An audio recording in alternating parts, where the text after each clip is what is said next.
Thank you very much. I'm gonna speak about the regional strategy that was behind for what Venezuela is suffering right now, because you may think that Venezuela is an isolated case, but it has a regional explanation. So the first thing I want to say is there are three ways in which Europe can contribute to end socialism and promote free markets in Latin America.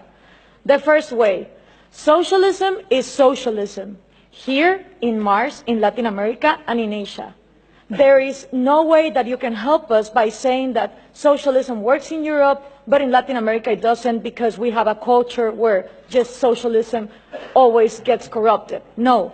Socialism always leads to corruption, and first comes socialism and then corruption, because socialism gives absolute power. And what happens with absolute power? Well, absolute corruption. So what we need to understand is that socialism means the control of all the production by a small group in government. And that always leads to the same things: trade barriers, different rules giving privileges to some businessmen against other entrepreneurs that don't have those privileges, collectivism, crony capitalism, artificial oligopolies, insane labor regulations where the unions become way more exploitative to the employers than the people that are supposedly giving those jobs. So we need to understand that instead of having the discussion of inequality about material goods, we need to start talking about equality under the law. If we are not all equal under the law, then the disasters of Venezuela happen. So what we need from Europe is that speech of understanding that socialism doesn't work. It didn't work in the Soviet Union, it didn't work in China, it didn't work in North Korea, it didn't work in Cuba, doesn't work in Venezuela, it wouldn't work in Mars. Because the way it is structured goes against human nature. It depends on humans not having rational behaviors for their own well-being. So that's the first thing. The second one that we need from Europe is the message that Scandinavia is not socialist. It is insane that these dictators like Hugo Chavez, Nicolás Maduro, Rafael Correa, Mujica, Lula da Silva, the Kirchners, they all portray Norway, Finland, Denmark, Sweden as the socialist paradise. And the worst thing of all is that if you ask 10 Latin American young people if Scandinavia is socialist, 9 of them will say you yes. And there are a lot of things that we should copy from Scandinavia, but socialism is not one of them. Scandinavia is always ranking on the top of the Index of Economic Freedom and Human Liberty that the Cato Institute is now measuring. So if there's one thing that we should copy from Scandinavia is property rights. It would be absolutely out of this planet to think that a Swedish major will wake up one morning and say, expropriate, nationalize your house. That just doesn't happen. So it is absolutely absurd that countries in Latin America that are in the low ranking of economic freedom portray Scandinavia as examples of socialism. But you know why this happens? Because the mixing of information also comes from Europe. Why? Because there's also this obsession with giving us aid instead of giving us trade. And the thing with foreign aid coming from Europe is that it finances the Marxist ideas, the NGOs that are against free market and that are against property rights. Let me give you an example. Most of people in Finland and Norway have no idea that their taxes they pay go to foreign aid for a Guatemalan NGO that is led by an indigenous Marxist leader, Bernardo Caal, who uses that money to be against hydroelectric power. Being Norway one of the countries #1 in hydroelectric power, where no one would think to close down a hydroelectric industry, they give tax-paying money to people in Guatemala that close down hydroelectric power. So if we are obsessed with this foreign aid given to Marxist leaders that are against property rights, free market, and the Western way of life, then we're not gonna be able to prosper.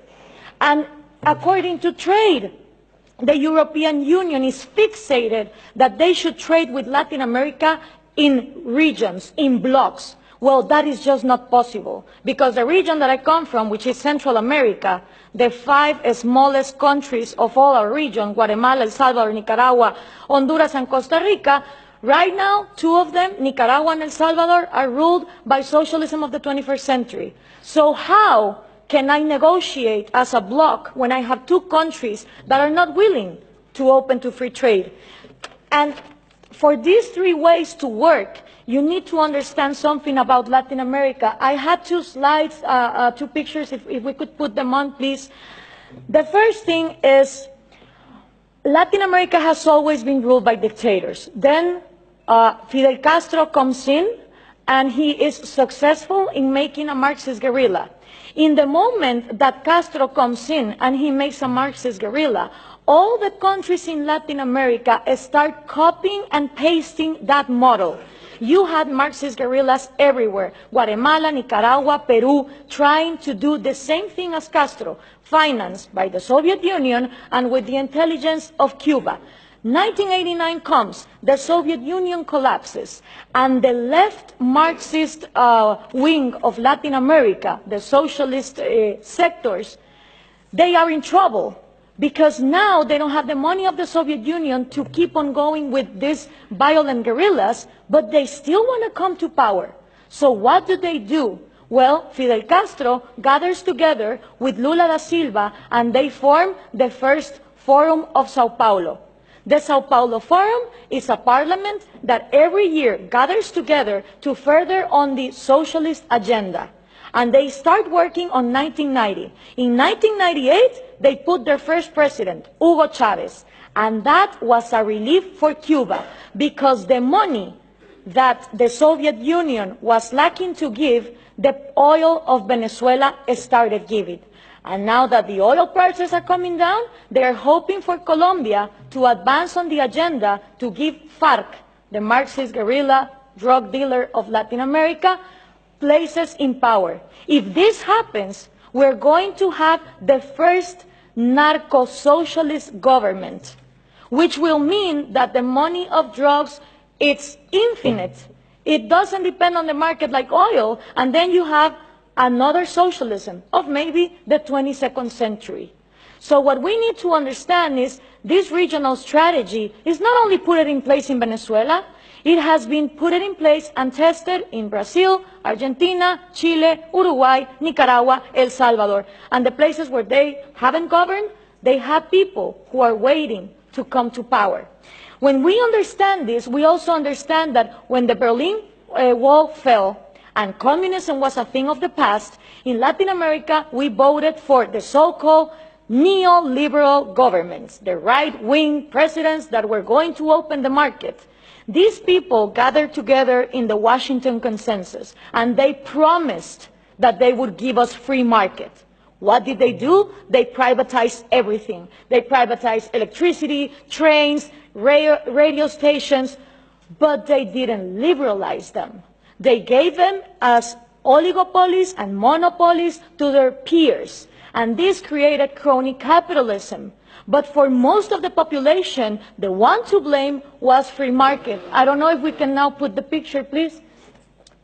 For the people, what is needed to be blamed is free market, when free market has never existed in Latin America. So it's always blaming the government, but expecting more government to come in and solve the problem, like this picture shows here. So what happened then? People started voting for socialism of the 21st century because they were going to, fix the mess that this crony capitalists did in the 90s. Venezuela was going to be the promised land. Caracas was going to be the New York City of Latin America. So what happened? All these people get in power, Chavez, Lula, Correa, Evo Morales, and instead of finishing with the privileges, the crony capitalism, the oligarchies, they become even worse.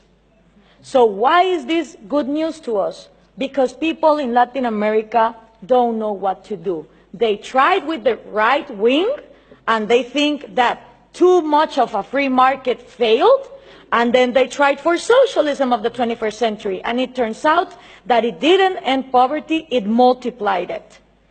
So right now, it's a great and excellent opportunity for people like us, for people who really defend liberties and freedom, not only economic liberties, but also individual liberties. Because in a moment where there is frustration to the left and to the right, and everything has been tried, and all of them are statists who want to control the economy, is great news for people like us who want to defend freedom. The examples given here from different regions of the planet demonstrate that freedom works.